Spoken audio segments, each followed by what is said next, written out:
श्रद्धेय महानुभावों, योग के प्रसंग में चर्चा चल रही थी। प्रमाण विपर्य विकल्प निद्रा स्मृतय, ये 5 वृत्तियां हैं और इन 5 वृत्तियों को समझ करके हम इसको समझकर सोचकर और इसको रोक करके योग की ओर बढ़ते हैं। इस क्रम में चर्चा चली प्रमाण विपर्य विकल्प निद्रा स्मृतयः प्रत्यक्ष अनुमानागमा प्रमाणानि विपर्ययो मिथ्या ज्ञानम तद्रूप प्रतिष्ठम शब्द ज्ञान अनुपाति वस्तु शून्य विकल्प अभाव प्रत्यालम्बना वृत्ति निद्रा अनुभूत विषय संप्रमोष स्मृति। इसमें बात आई थी कि अभाव प्रत्यालम्बन, हम जिस ज्ञान का आलंबन करते हैं उस ज्ञान आलंबन का अभाव हो गया, तो अभाव प्रत्यालम्बना वृत्ति निद्रा। तो अन्य वृत्तियों में तो ज्ञान रहता है, चाहे यथार्थ ज्ञान रहे या अयथार्थ ज्ञान रहे या कल्पित ज्ञान रहे, और उसके अंदर मन का व्यापार चलता रहता है, मन घूमता रहता है। और मन की जो अपनी अवस्थाएं हैं, चित्त की जो भूमियां हैं, जिसके अंदर बात आती है क्षिप्त, मूढ़ और विक्षिप्त, एकाग्र, निरुद्ध। क्षिप्त में चर्चा की गई थी कि क्षिप्त प्रेरणे धातु अक्त प्रत्यय है।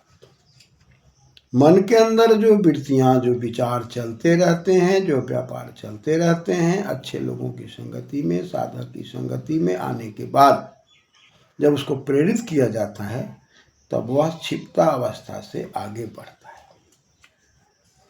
और पुनः उसमें एक और अवस्था होती है, इसको मोह कहते हैं, वैचित्य। चित्त में वैचित्य की उत्पत्ति, तो चित्त है वैचित्य हो गया, यानी कि न्यत प्रत्यय लग करके वृद्धियों के वैचित्य, विशेष प्रकार से चित्त में भाव पैदा हो गया। वहां पर चित्त जो है केवल मोह में है। कर्तव्य को समझना, अधिकार को समझना, पालन करना, यह नियम में रहना मोह नहीं है, लेकिन उसी में लिप्त हो जाना मोह कहलाता है। जैसे एक चींटी है और वो चीनी खा रही है, लेकिन चीनी के स्वाद में मस्त होकर के उसी में मर भी जा रही है, तो यह मोह के कारण। उसी प्रकार हम घर परिवार समाज, बेटी बेटा, नाते रिश्तेदारों में जुड़ते हैं केवल कर्म के लिए, कर्तव्य के लिए, और कर्म कर्तव्य अधिकार को समझ करके कार्य करते हैं और पुनः हमें आज न कल इनसे विदा भी लेना है। ये भाव रखना मोह से ऊपर उठना है, कर्तव्य का पालन करना है, अधिकार और कर्तव्य को समझना है, उसी में लिप्त नहीं होना है। इसलिए हमारी आपकी अवस्थाओं को 4 भागों में बांटा गया कि प्रारंभ काल में विद्याध्ययन करें, दूसरे काल में हम घर गृहस्थी को समझें, तीसरे काल में पुनः खोई हुई शक्तियों को अर्जित करें, और चौथी अवस्था में हम संन्यास धरोहर के रूप में हो जाएं, परम तत्व की प्राप्ति में लग जाएं। इन 4 अवस्थाओं में हमें अपने जीवन के निर्वहन करने में, हम यदि विद्या का अध्ययन करते हैं वो ब्रह्मचर्य काल है, गृहस्थ में जाते हैं तो वह उत्तराधिकारी बनाने का काल है, और पुनः हम आगे बढ़ते हैं, वानप्रस्थ की ओर जाते हैं, तो पुनः हमें धीरे धीरे अपने कर्तव्य को, मोह को समझते हुए और अधिकार को समझते हुए, कर्तव्यों को समझते हुए खोई हुई शक्तियों का अर्जन करना, और पुनः संन्यास में हम आगे धरोहर के रूप में। ये वस्त्र के बदलने का सवाल नहीं है, दिखावा का सवाल नहीं है। अंतःकरण की आत्मा को और मन को, बुद्धि को, सबको परमात्मा के तत्व से जोड़ करके सब जगह रहते हुए नहीं रहना, नहीं रहते हुए रहना, पुरैन के पत्ता की तरह जीवन। पुरैन के पत्ता पर जल डाल दीजिए, उसका कोई प्रभाव नहीं है, वो जल को रोके रखता है। हटा दीजिए तो कोई प्रभाव नहीं। उसी प्रकार से सब जगह रहते हुए सबसे अलग यह जो अवस्था है, इस अवस्था को प्राप्त करने की कला। तो इन सब चीज़ों में जब हम आगे बढ़ते हैं, आगे विकास करते हैं और ज्ञान अज्ञान की बात करते हैं, क्लेश रहित की बात करते हैं, अविद्या अस्मिता की बात करते हैं, जहाँ पर ज्ञान के अभाव को वेदादि शास्त्रों के द्वारा दूर करने का प्रयास करते हैं और क्रमशः ज्ञान के अर्जन करते हुए जब हम आगे बढ़ते हैं तो मन के अंदर नाना प्रकार के जो विकार पैदा होते हैं, उन विकारों को, मन को समझते हुए, व्यापार को समझते हुए हम अपने जीवन को आगे बढ़ाने का प्रयास करते हैं। प्रमाण को समझ लेते हैं, विपर्य को समझ लेते हैं, विकल्प को समझ लेते हैं। तो सब में ज्ञान और ज्ञान के अंदर कल्पित या अकल्पित, यथार्थ या अयथार्थ की बात आती है। लेकिन निद्रा में ज्ञान की बात ही नहीं आती। वहाँ पर ज्ञान का अभाव, ज्ञान का आलंबन नहीं है।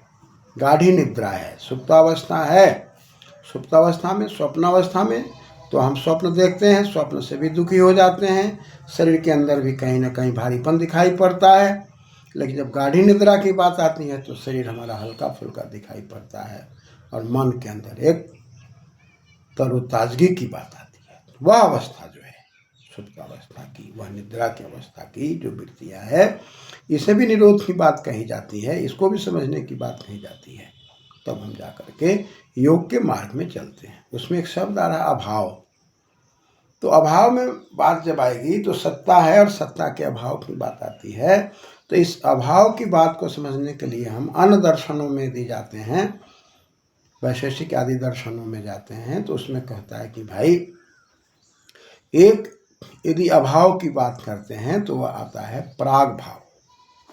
प्राग माने पहले, अभाव पहले नहीं था, लेकिन आकृति जब बदल गई तो दिखाई पड़ा।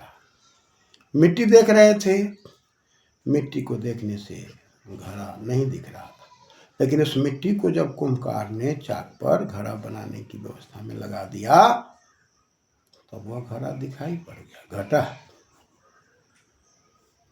तो इसको कहेंगे प्राक अभाव। पहले अभाव था, घड़ा की आकृति नहीं थी, घड़ा की आकृति आई तो अब मिट्टी पर ध्यान न जाकर, मिट्टी तो उसमें है लेकिन अब मिट्टी की आकृति बदल गई, इसलिए उसका नाम घड़ा हो गया।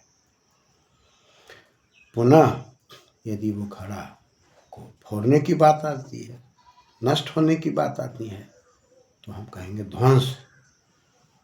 तो कहा कि प्राग भाव, ध्वंसा भाव, ध्वंस अभाव, उसकी आकृति नष्ट हो गई, अब वो घड़ा नहीं रहा, तो ध्वंसा भाव की बात आ गई। अब तीसरी बात आती है अन्योन्या भाव। अन्य अन्य, पुनः संधि आदि होकर के अन्योन्या भाव।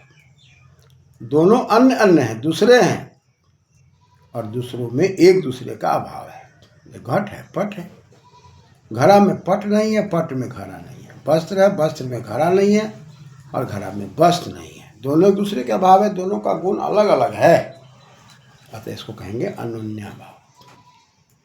दोनों वस्तु के गुण स्वभाव अलग अलग हैं, दोनों एक दूसरे में कभी भी आ नहीं सकते, आत्मसात नहीं हो सकते, अन्योन्या भाव है।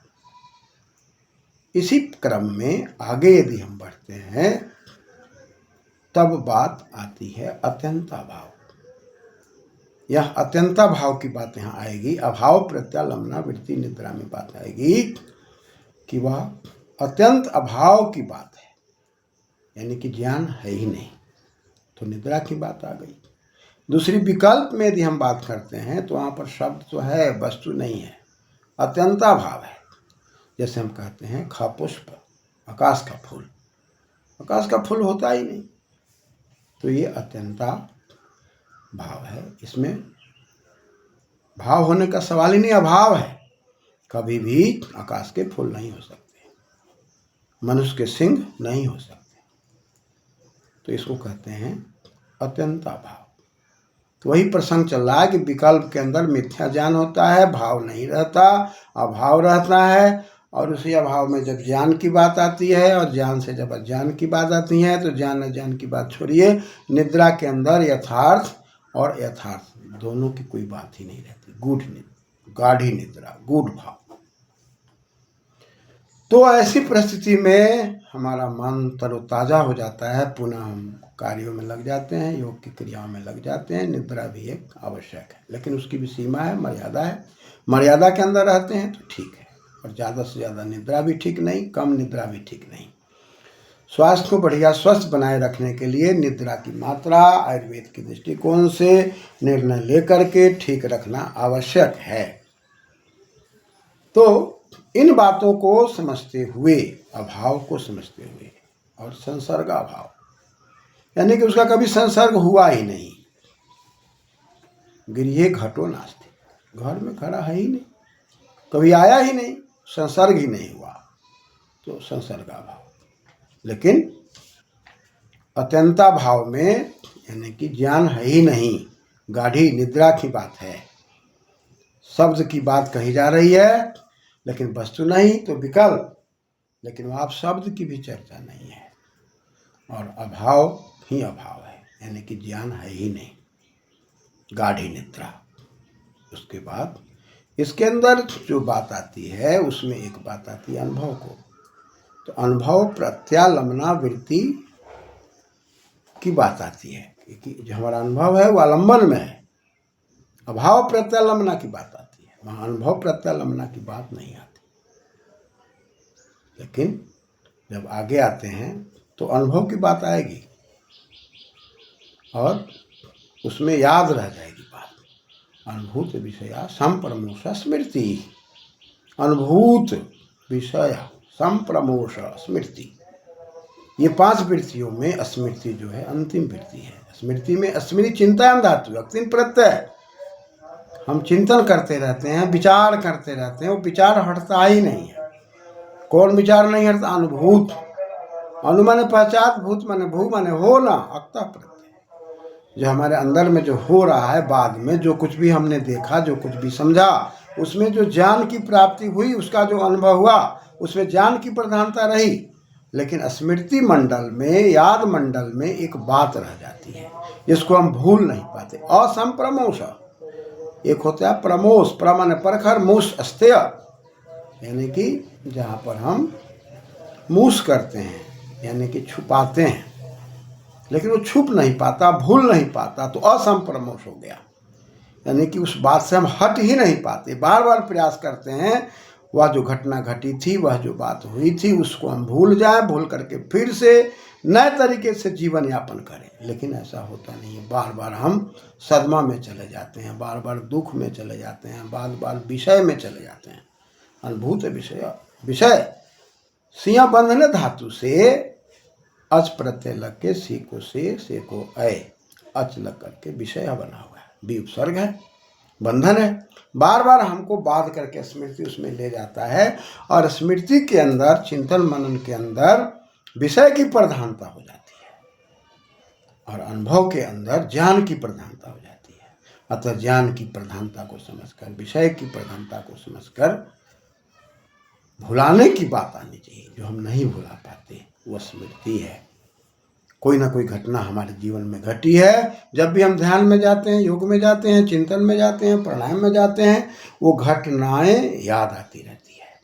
चाहे वो विषय की घटना हो, स्मृति हो, या जिस प्रकार की हमारी प्रवृत्ति हो गई है, सरल सा स्वाभाविक प्रवृत्ति हो गई है जिससे हम अलग हट नहीं पा रहे। ऐसी परिस्थितियों में ये जो 5 वृत्तियां हैं, इन 5 वृत्तियों पर चिंतन मनन करके आगे सूत्र करता है अभ्यास वैराग्य अभ्यास। इसके लिए अभ्यास और वैराग की बात कही जा रही है, उसके बगैर हम इससे अलग नहीं हट सकते।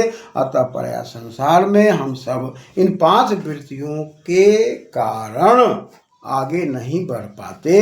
जन्म और जन्मांतर में बार बार आना जाना लगा रहता है, मोक्ष की ओर नहीं जाते। मुंचति मोक्षा, न दुखों से निवृत्ति हो पाती है, न सुखों से निवृत्ति हो पाती है। इसलिए हम आनंद की ओर न जाकर बार बार मोह में आते हैं, वैचित्र्य में आते हैं। हमारे चित्त के अंदर बार बार मुहुर बार बार पुनः पुनः घर परिवार ही, और घर परिवार में न कर्तव्य का पालन कर पाते हैं, न नियम का पालन कर पाते हैं, न अधिकार कर्तव्य को समझ पाते हैं, और मोह में आकर के अपने भी फंसते हैं, दूसरे को भी फंसाते हैं।